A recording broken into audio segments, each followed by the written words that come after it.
How do you define success? That's the topic of today's Bold and Blunt, and I'm your host, Cheryl Chumley, giving you a Christian conservative look at today's news, politics, culture, and events.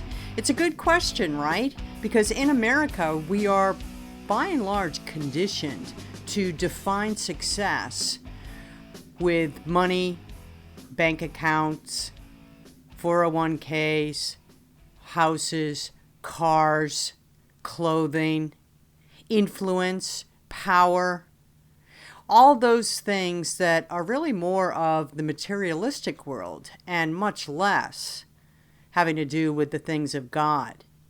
So I ask again, how do you define success? Where does standing tall for principle in the face of the storm fall on your definition of success? Before I get into more of that, I want to quickly mention, if you like Bold and Blunt, you may get Bold and Blunt at edify.app, the online platform for faith-based podcasts, at washingtontimes.com, where you may also subscribe to my 3 times a week Bold and Blunt newsletter. Go to the bottom of washingtontimes.com page, click on it, find Cheryl Chumley, Bold and Blunt, click on that, and just put in your email address, a little information, and you will get 3 times a week, Monday, Wednesday, Friday, delivered right to your email box, my commentaries that I write for the Washington Times, as well as my twice weekly Tuesday and Thursday Bold and Blunt podcasts, which I'm happy to say you may also get now at Real Life Network. That is the platform put out by Pastor Jack Hibbs at Calvary Chapel, Chino Hills in California, another faith-based platform. But guess what? You can get Bold and Blunt anywhere podcasts are available. Just go to a search engine, type in Bold and Blunt with Cheryl Chumley and see what pops up. And please subscribe.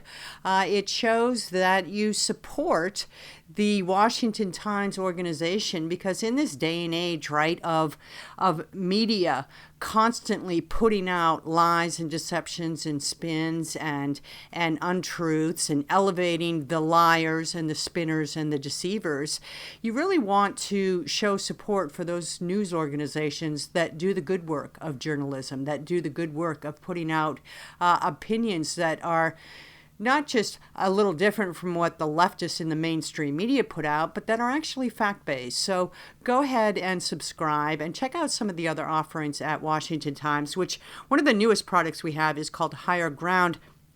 It's a newsletter filled with just faith-based content. And my podcast is also available as part of that newsletter, as part of that new product as well. So, definition of success. Once again, how do you define it? If you put your trust in money, well, then you've fallen on harder times, right? Maybe under Donald Trump, it was easier to put your faith in your bank account because things were chugging along pretty well in the economy, minus the COVID chaos, right? But prior to that, the economy was moving along pretty well. And then came Joe Biden and COVID clampdowns and shutdowns, and all of society just went into this big, massive tailspin, really. And even before that, though, Joe Biden wasn't doing anything great for the economy. So if you put your trust in money and materialistic things, then how's that working out for you?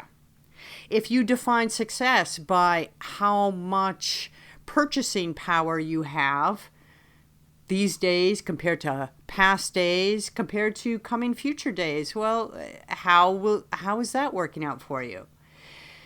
What happened to virtues and principles and morals? What happened to that being the foundation of how we determine success, right? How about those people who just stand up and fight the coming storms, stand right in the middle of the hurricane and just plant their feet and say, I'm not moving? How about people like Riley Gaines, who took it on herself to fight the male Leah Thomas swimmer who dominated Riley's sport that she trained for years and years and years, swimming, right? Only to see her successes stripped away by a male masquerading as a female. And then when Riley protested that ridiculousness, that evil, she became the target of this massive leftist uprising, this condemnation against her. She became the target of the left's ire because, of course, you can't proclaim things in America anymore like men are men and women are women and that there are only two sexes without having these nutcases, these wicked nutcases on the far left rise up and try and drive your voice out of society. So how about that? Is that success? You know, she suffered quite a bit. She still is from the left. She's still a target. But how's that for an example of success? That has nothing to do with money. That has nothing to do with materialism. That's just standing strong on principle. And look back throughout history. The people that we remember is all about the principle, the stand, the ability to stand up in the face of fire, courage under fire, Rosa Parks, right? Abraham Lincoln, George Washington, Martin Luther King Jr. History is filled with people that we remember, not for their materialistic gains, not for what they owned or what they purchased or how much money they had in their bank account, but for the stand they took, for the principle they refused to water down.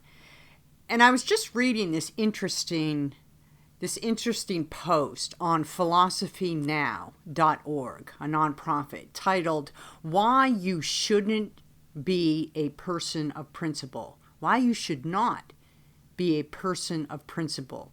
And this person argues that it introduces something called moral particularism. Let me read a little bit.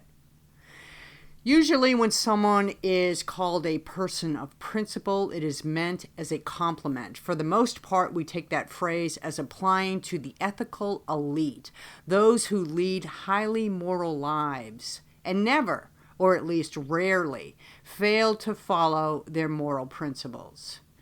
A person of principle means someone who faithfully follows their principle or set of principles rather than abandoning them when convenient.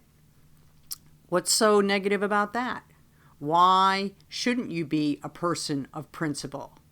Well, let me go back to reading this and see what Ramsey McNabb, the author, continues to write. If faced with a seemingly difficult decision in life, he or she, meaning he or she, person of principle, will refer to his or her guiding set of principles and then merely deduce the correct action from it. If on rare occasions such principled people do not behave according to their principles, they would consider such actions to be moral mistakes on their part. Again, what's wrong with that? Well, why you shouldn't be a person of principle, penned by Ramsey McNabb, goes on to write, a Christian would certainly strive to be a person of principle. All true, right? Guilty as charged. Well, the argument that this author is making about moral particularism is actually something that's kind of been woven into the philosophical fields for a little time now. They've been discussing how individuals properly should act and react in situations that confront them in lives. And people with strong moral values, strong moral principles, carry those moral principles as the top concern. It's the default that they use in order to determine the proper actions, the proper courses of actions to take when confronted by situations in their lives. Moral particularism, however, kind of flips that. It kind of makes morals a little bit dependent upon the circumstance. One definition defines moral particularism as the view that the correct answer to moral questions can't be captured by any single overarching moral theory because the answer depends on the specifics of the case. So, if you're a Christian and you have a solid biblical viewpoint on, say, transgenderism, right? You think that men are men and women are women because God says that he created male and female, both in his image. And he didn't create all these other sexes and genders and gender identification pronouns and so forth. Male and female, that's it. And your view is based on your biblical beliefs that this is true. Well, moral particularism puts that in a question mark, because it says, hey, things have changed. Times are different. Modern life is very different from when the writers of the Bible penned these biblical pages. And shouldn't we adopt our moral compasses to meet the views of the day? Shouldn't morals change with the times? Things are different now. Science has come along and discovered that there aren't just actually two sexes. There are tons of different sexes and gender identities. And shouldn't we, morally speaking, so as not to offend, shouldn't we adapt our own moral beliefs, our principles, to fit the times? And you can see how that leads down this whole rabbit hole of confusion and chaos, which is where we're at now in society. My particular opinion is that if you have morals that are based on something that does not change, such as the Bible, such as God, such as biblical values and truths, then that makes your life a whole lot easier, because you can filter what goes on in life and hold them to the truths that are already part of your foundation, your foundational beliefs. And so you always walk this tight and narrow line where you can sort of duck and dodge the lies and deceptions that come, because you know, no, those are lies and deceptions. I'm going to continue walking in the truth. But moral particularism would have you bend your moral beliefs, your principles, to the whims of the day, because as life constantly changes, this particular belief sect argues that so should your principles and values and morals. Don't you see how that has led America into these crazy times that we're facing right now, where we can't even agree on the definition of a male and female? Well, the people who stand up to the storm are the ones who go down in history, not just in the secular world, but I believe in the heavenly world, as being true successes. If you can stand strong to the satanic forces that want to deviate you from God's will in life, then that's a success. No matter how much money you have in your bank, no matter how padded your 401k is, no matter how many cars and houses and boats and motorcycles, if that's your thing. I like motorcycles, so that came to mind. No matter how many toys you have, the money doesn't matter. Your ability to stand strong for truthful principles and moral values matter. And really what in the end ultimately matters is your ability to be obedient to God, which is the ultimate stand for principle. And I open Bold and Blunt this way because I have a guest with me today who is right now standing strong for principle as all around her attacks launch, as darts are fired. And no doubt she will go down in American history as one of the most patriotic fighters of our day. Her name is Kari Lake, and I'm happy to say she's here on Bold and Blunt. She has a new book out, a first book, as a matter of fact, Unafraid, Just Getting Started. Kari Lake, thank you so much for being on Bold and Blunt. It is so great to have you here. It's wonderful to be here. I'm really looking forward to the interview. Congratulations on your first book, Unafraid, Just Getting Started. What a great title. Why did you write this book at this particular time? Well, I'm going to be honest. I wrote it because I was approached by several people who worked, in publishing, and they said, you need to write a book, and we want you to write a book. And initially, this all came after our victory was stolen here in November, and our elections were just run in such a horrible way that I didn't have it in my heart to write. I was in such a dark place because we worked really hard on this campaign, some movement in Arizona, and I was so disappointed for the people of our state. I just thought, I can't sit down. I'm in a dark place and spill all this out. But I got to thinking about it, and I thought maybe that's actually exactly what I need to do. And it turns out it was very cathartic. So I wrote the book. Of course, 30 years as a broadcast journalist. I love to write. I love to tell stories. That's why I became a journalist.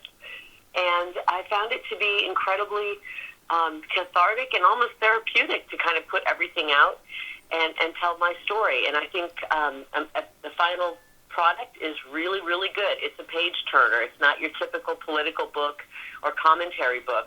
It talks about our movement. It talks about how I went from a kid growing up in Iowa to a news voice to a political candidate leading a movement.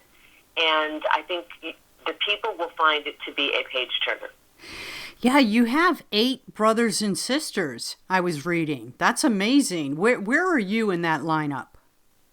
I'm the last one. I'm the 9th. And we have only one brother, 8 girls, 1 boy, and it was just a great family to grow up in. And I have such fond memories of my childhood with a big, chaotic, loud, sometimes dysfunctional household.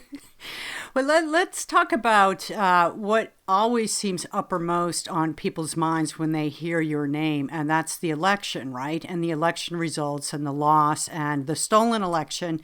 When you hear other Republicans talk about the stolen election as a way of saying we need to stop talking about this, both your election and Trump, what goes through your mind?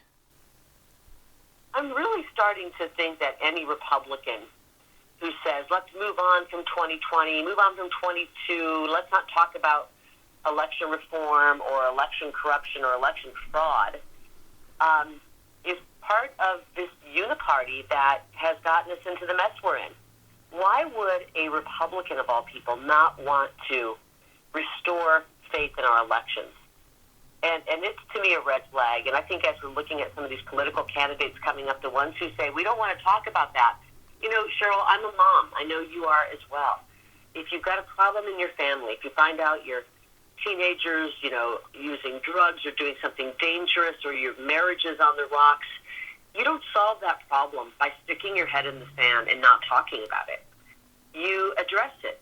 You work through it. And we have to address this at this moment, or we won't have a country in a year and a half.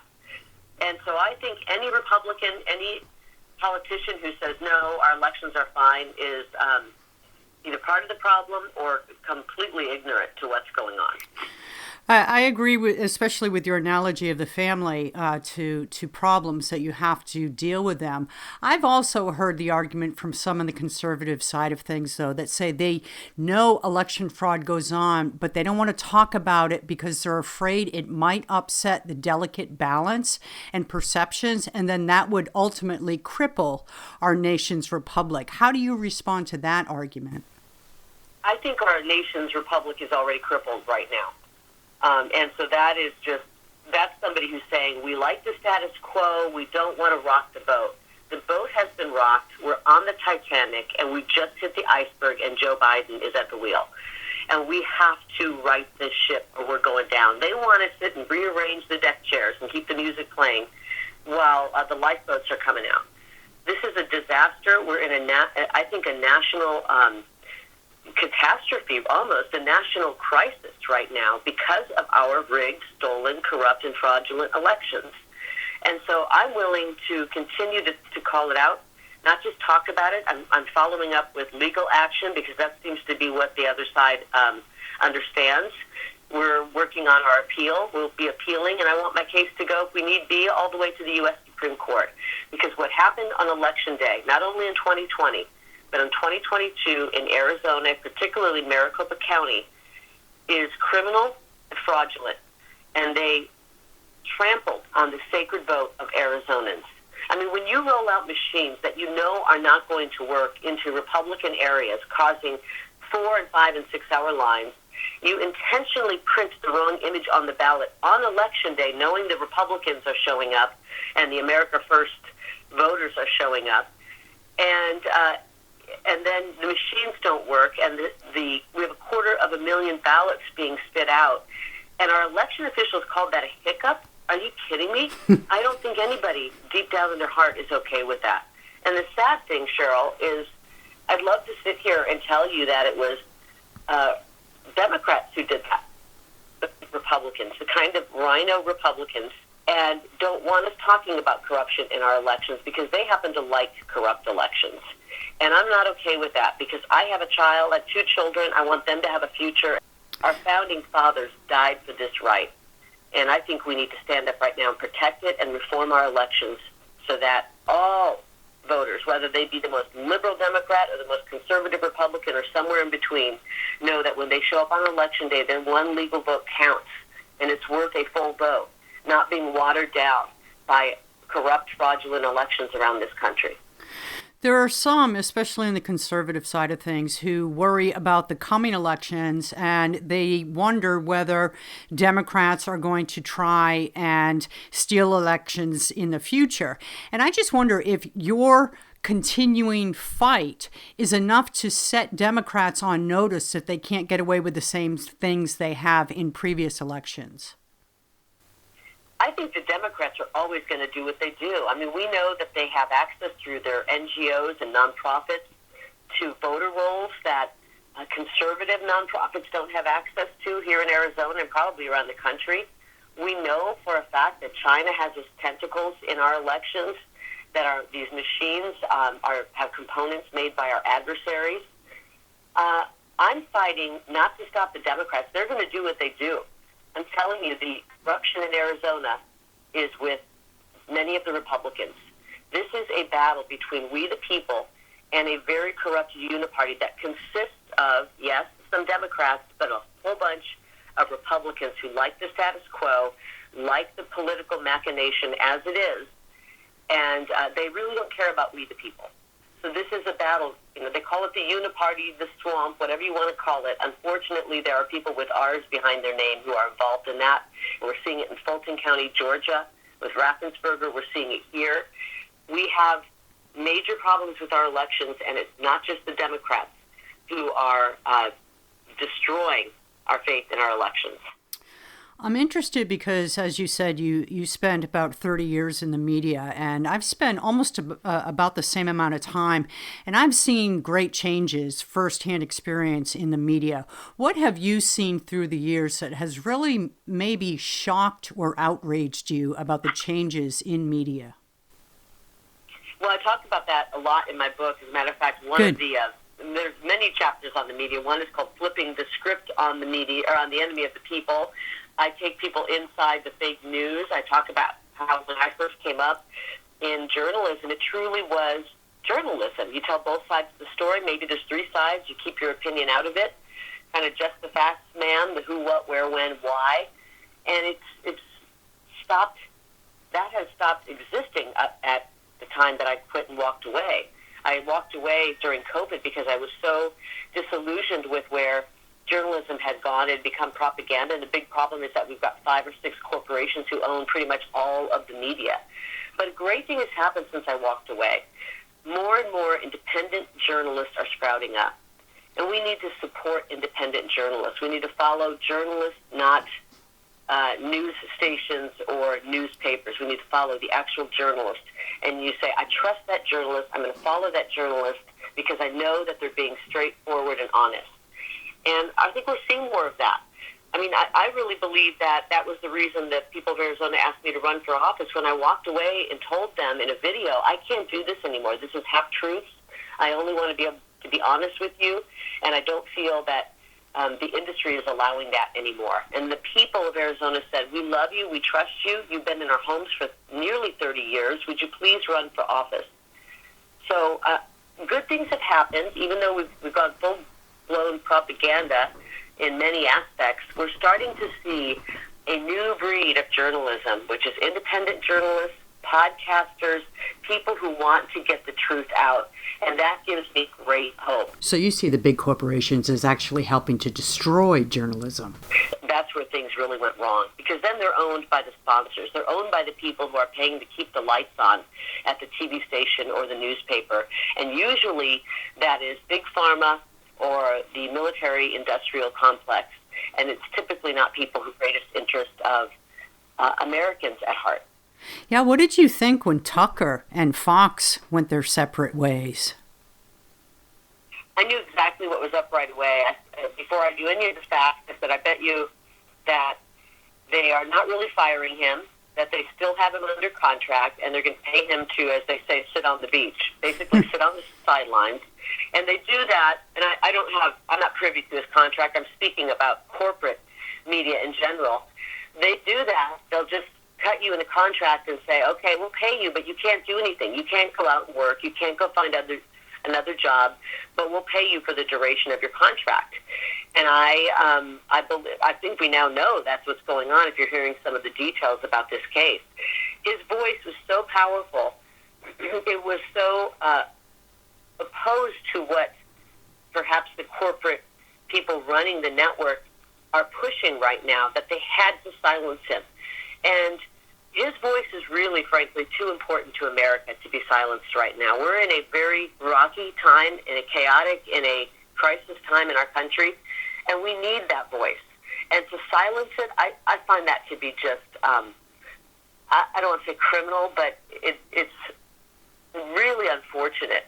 I'm glad he's pushing back and saying, do my show on Twitter, and it shows how powerful one man is. Millions of views on his videos.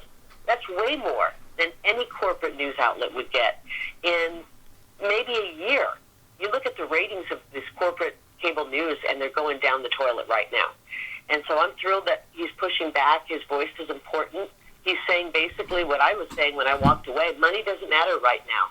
I walked away from a 7-figure contract because I recognized that our country was going down the tubes, and if we don't stand up and do the right thing right now, that means walk away from a job that's immoral, walk away from a paycheck if it's forcing you to do something that's against your principles and core beliefs, because we've got to stand up and save our country. And what good is a paycheck, a pension, a benefits package if you don't have a country with freedoms and liberties to enjoy that?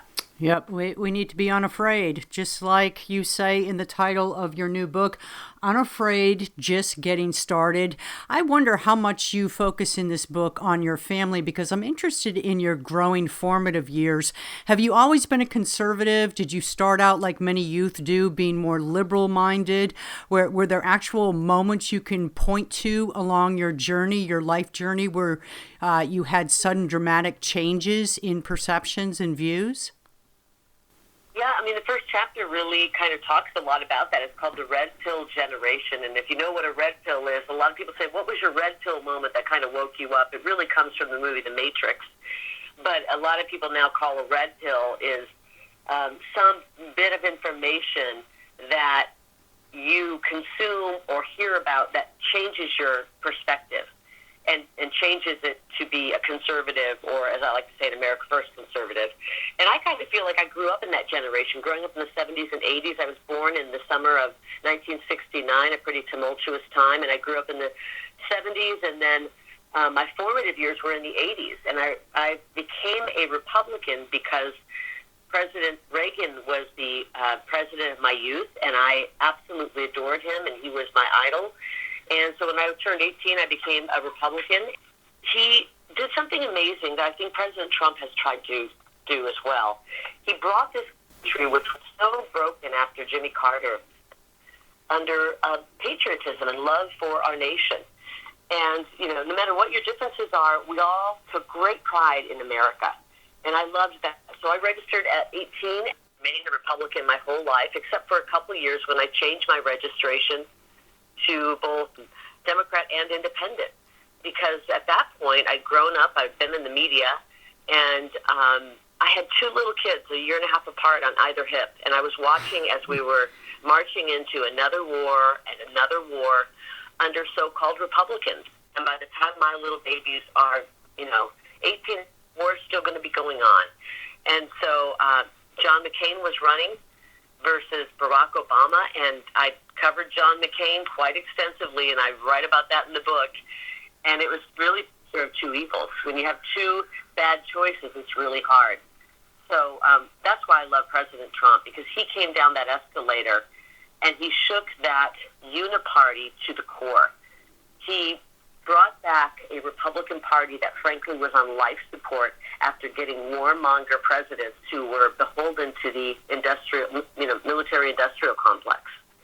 And so I just came roaring back and said, this is the new Republican Party. I'm thrilled, and I think America First is the only way out of the mess we're in. And I know that tens of millions of people have come from either voting Democrat over to Republican because of President Trump, or have gone from being a disillusioned Republican to a full-on America First Republican because they know that this is the way we're going to change our country and get it back. Just one last question, Kari, because I know we have to hang up. But just looking at the scene across America right now and knowing that many Americans are in bleak, dark times right now because they see the moral decay, they see the coming globalism, they see Joe Biden and the leftist Democrats, and they're looking for hope and optimism. So what is your message for America right now that America's best days have not already passed? I believe our best days are going to be ahead of us. I really do. I'm seeing something as I travel across the country that I think is really amazing, and they don't want us to necessarily know this. Real everyday people, moms and dads and students, are getting involved. They're realizing something's not right, and they're getting involved, whether it be to become a precinct committeeman, whether they volunteer politically, whether they get behind a candidate, whether they push for change at their legislature or their local town council or their school board. This is huge. This is a movement of people saying, we've got to protect this republic. Just as Benjamin Franklin, I dedicate this book, actually, and I'll read it to you. It's right here in front of me, to my fellow citizens, because I think there's a big movement happening. I say I dedicate this book to my fellow countrymen. Benjamin Franklin once said, you've got a republic if you can keep it. We are in the if you can keep it part. Let's come together and save this great nation. And I think that's happening right now. It gets dark when you look at the big picture and say, are we making any progress? But there are little battles being won every day, and you don't win a war in one fell swoop. You win it through small victories in smaller battles, and that's happening. I just want people to know if they're feeling discouraged, and trust me, I've had days where I did want to curl up and lay in bed a little bit longer than I should have, but I really wake up every day, and I always ask God, what do you have for me today? What do you want me to do? I'm yours. You just lead me. But he picked us to be here at this moment, and I think everyone listening, Cheryl, would say this is a pivotal moment in human history and in American history. And the very fact that we are here at this moment is so massive. It says everything. It says that God put us here at this moment because we're the people to usher this country through a dark period. I'm honored that God put me here right now. I don't know what my contribution will be, but I know I'm going to get up every day and fight hard for the truth and to restore our liberties that were taken from us in this country. And I believe my goal, and why I may have been put here, is to shine a light on our fraudulent elections and work hard to restore our sacred vote so that we can have a country. And I think everyone has some sort of a gift or an ability to contribute right now. The same God that parted the Red Sea is still with us, and when you think about it that way, you go, wow, we can accomplish this, and our greater days are ahead of us. Absolutely. What a fantastic outlook. Thank you so much for finishing on that very optimistic note. Kari Lake, Unafraid, just getting started, author of a new book, and you're a fascinating lady. I hope you come back on Bold and Blonde, and best of wishes going forward. I would love to, and I just want to tell you, I decided as we were writing the book, I wanted to put photos in. So we have about close to 50 pages of photos that kind of coincide with the stories of my childhood and our amazing run and our movement. And I wanted this book to be a page turner. I really did. And I think that you'll find from page one, the president wrote the foreword. It starts with a near plane crash that happened on the campaign trail. And then it takes you through so many amazing stories, because it's really quite amazing that I even ended up in politics. I never dreamt of it. I didn't come from a political family. But it shows you that we, the people, can get involved, and we can do big things. And so I hope people will read it, find hope in it, find our future for the America First movement. I lay that out. And what our country can look like if we put these common sense policies into place. And of course, that's why I support President Trump, because I know he's going to do that. He can't be bought, he can't be bribed, he can't be blackmailed, and we need more people like that in office. Absolutely. Yes, we do. I look forward to getting my own copy, but in the meanwhile, thank you so much for taking time to be on Bold and Blunt, Kari. I appreciate it. Thank you, Cheryl. Kari Lake, what an amazing person, right? The book is Unafraid, Just Getting Started. And you know what? We should all just take a memo from that title. All patriotic Americans should be, at this time in America, unafraid, just getting started. I want to thank you for listening. Remind you that Bold and Blunt, if you would like to subscribe, you may do so at edify.app, at washingtontimes.com, at Real Life Network, or wherever podcasts are available. Just go to Spotify, Apple, so forth. And if you are a subscriber already, thank you so much. I really appreciate the support. And so does the Washington Times. Tune in next time. And in the meanwhile, don't forget, stay blunt, stay bold.